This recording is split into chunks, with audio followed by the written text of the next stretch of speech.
ഇത് ആക്ച്വലി തോംസന്റെ വുഡെക്സ് എന്ന് പറഞ്ഞ ഷീറ്റാണ്. നമ്മൾ നേരത്തെ പറഞ്ഞ WPC ഷീറ്റ്. ശരി. അതിൽ തന്നെ PETയുടെ മാറ്റ് ഫിനിഷിൽ വരുന്ന ഷീറ്റ്. എത്ര കളേഴ്സ് ഉണ്ട്? ഇത് നമുക്ക് കറന്റ് ഇപ്പോൾ ഒരു 3 കളേഴ്സ് ആണ് വരുന്നത്. പക്ഷേ കളേഴ്സ് ആഡ് ആവുന്നുണ്ട്, അവൈലബിൾ ആവും. ഇതിപ്പോ ഉള്ളത് ഈ കളർ ഒന്ന്, പിന്നെ ഒരു വൈറ്റ്, ബേജ്. ഇതൊക്കെ ടച്ച് ആൻഡ് ഫീൽ ചെയ്തില്ലേ നിങ്ങൾക്ക് മനസ്സിലാവത്തുള്ളൂ. വാഷ് ഫിനിഷ് ടൈല്, സിംബോളോടൊക്കെ ടൈല് തൊടുമ്പോഴത്തേക്കുള്ള ആ ഒരു ഭയങ്കര സോഫ്റ്റ്നെസ് ആണ് ഇതിന് വരുന്നത്. സിൽക്കി മാറ്റ് എന്നൊക്കെ പറയുന്ന പോലെ. ഇതാണ് പ്രോഡക്റ്റ്. 8x4 തന്നെയാണ്. 8x4 ആണ്. തിക്നെസ് വരുന്നത് 17 mm ആണ് വരുന്നത്. പക്ഷേ ലാമിനേഷനും കൂടെ വരുമ്പോൾ 18 mm വരും. 18 mm കിട്ടും. ഇത് കാണാൻ പറ്റും. വുഡെക്സിൽ തന്നെ നമ്മൾ പേസ്റ്റ് ചെയ്തിരിക്കുന്നതാണ്. അതെ, ഇത് ഒരു നോർമൽ ഒരു അക്രലിക് അല്ല, നേരത്തെ പറഞ്ഞ PET എന്ന് പറഞ്ഞ ടെക്നോളജിയാണ്. അതുകൊണ്ട് തന്നെ ഇതിനകത്ത് സ്ക്രാച്ച് വരാനുള്ള സാധ്യത കുറവാണ്.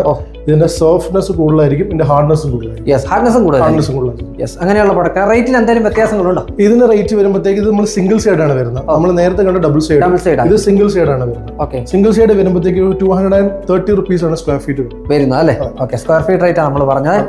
ഇതിനും നമുക്ക് ബെൻഡ് പ്രശ്നങ്ങളൊന്നും തന്നെ ചെയ്തു വെച്ചിരിക്കുന്ന കണ്ടാൽ അറിയാൻ പറ്റും. പലർക്കും എപ്പോഴും ഒരു ഡൗട്ടാണ്, നമ്മൾ ലാമിനേഷൻ ചെയ്യുമ്പോഴത്തേക്ക് ബെൻഡ് വരുമോ എന്നുള്ളത്. ബെൻഡ് വരാനുള്ള സാധ്യതകൾ ഇല്ലെന്നല്ല പറയുന്നത്, പക്ഷേ അതിന്റെ പ്രോസസ്സ് കറക്റ്റ് ആയിരിക്കും. വർക്ക്മാൻഷിപ്പ് കറക്റ്റ് ആയിരിക്കും. ഇതെന്നൊക്കെ നോക്കാം. ഇത് നമ്മൾ സിംഗിൾ സൈഡാണ് ചെയ്തിരിക്കുന്നത്. ഇതിനകത്ത് എന്തെങ്കിലും പെൻഡിങ് ഉണ്ടോ എന്ന് നമുക്ക് കറക്റ്റ് ആയിട്ട് അറിയാൻ പറ്റും.